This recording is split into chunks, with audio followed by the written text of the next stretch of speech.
बिहार विधानसभा ने राज्य में 65% आरक्षण का प्रस्ताव पारित कर दिया है। ये सुप्रीम कोर्ट की तरफ से आरक्षण के लिए तय 50% की सीमा को तोड़ता है। ऐसे में इसे कानूनी चुनौती दी जा सकती है। इस पर चर्चा करने से पहले आरक्षण को लेकर मौजूदा व्यवस्था को समझ लेते हैं।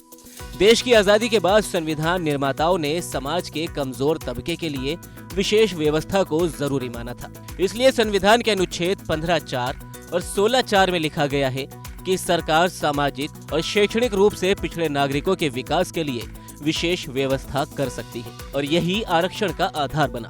इससे पहले अनुसूचित जातियों और जनजातियों की पहचान की गई।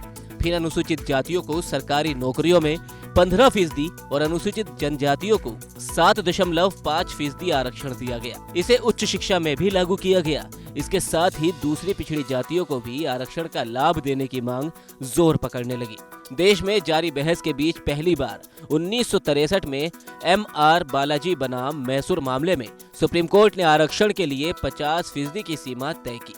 1989 में तत्कालीन वीपी सिंह सरकार ने सरकारी नौकरियों में 27% ओबीसी आरक्षण की व्यवस्था की। यह मामला सुप्रीम कोर्ट पहुंचा। 1992 में इंदिरा साहनी बनाम यूनियन ऑफ इंडिया मामले में सुप्रीम कोर्ट की 9 जजों की बेंच ने ओबीसी आरक्षण को मंजूरी दी, लेकिन यह साफ किया कि कुल आरक्षण 50% से ज्यादा नहीं हो सकता। कोर्ट ने यह भी कहा कि क्रीमी लेयर में आने वाले लोगों को आरक्षण से बाहर रखा जाए। 5 नवंबर 2021 को सुप्रीम कोर्ट ने महाराष्ट्र में मराठा वर्ग को मिले 13% आरक्षण को रद्द किया था। यह आरक्षण ओबीसी जातियों को दिए गए 27% आरक्षण से अलग था। इस विशेष आरक्षण के लागू होने से महाराष्ट्र में कुल आरक्षण 65% हो गया। सुप्रीम कोर्ट ने कहा था कि महाराष्ट्र में ऐसी कोई असामान्य स्थिति नहीं थी कि 50% आरक्षण की सीमा को तोड़ने को सही करार दिया जाए। कोर्ट ने यह भी कहा कि राज्य में किसी भी जाति को अति पिछड़ा की लिस्ट में राष्ट्रपति की मंजूरी से ही डाला जा सकता है।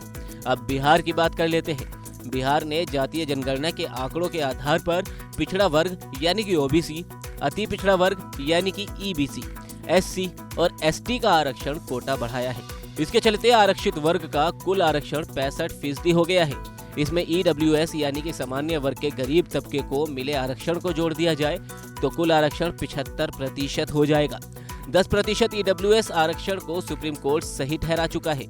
पिछले साल दिए फैसले में सुप्रीम कोर्ट ने कहा कि 50% आरक्षण की सीमा पहले से ही आरक्षण पा रहे एससी, एसटी और ओबीसी के लिए तय की थी।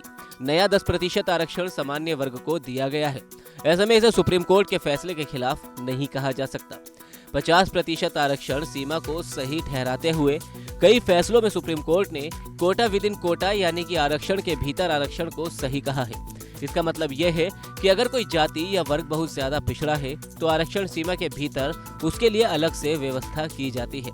यानी कि बिहार सरकार चाहती तो किसी भी जाति या वर्ग के लिए आरक्षण सीमा के भीतर अलग से व्यवस्था कर सकती थी, लेकिन उसने जातीय जनगणना के आंकड़े के आधार पर आरक्षण को बढ़ाकर 65% करने का फैसला किया। इस आरक्षण की न्यायिक समीक्षा करते समय कोर्ट इस बात को देखेगा कि क्या बिहार में ऐसी कोई असामान्य स्थिति थी जिसका समाधान आरक्षण सीमा से परे जाए बिना भी हो सकता था।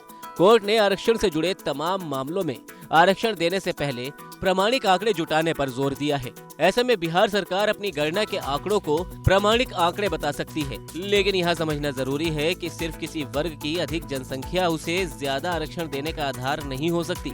इंदिरा साहनी फैसले में जो 50% की सीमा तय की गई थी वह सामाजिक और न्यायी मेरिट में संतुलन के लिए की गई थी।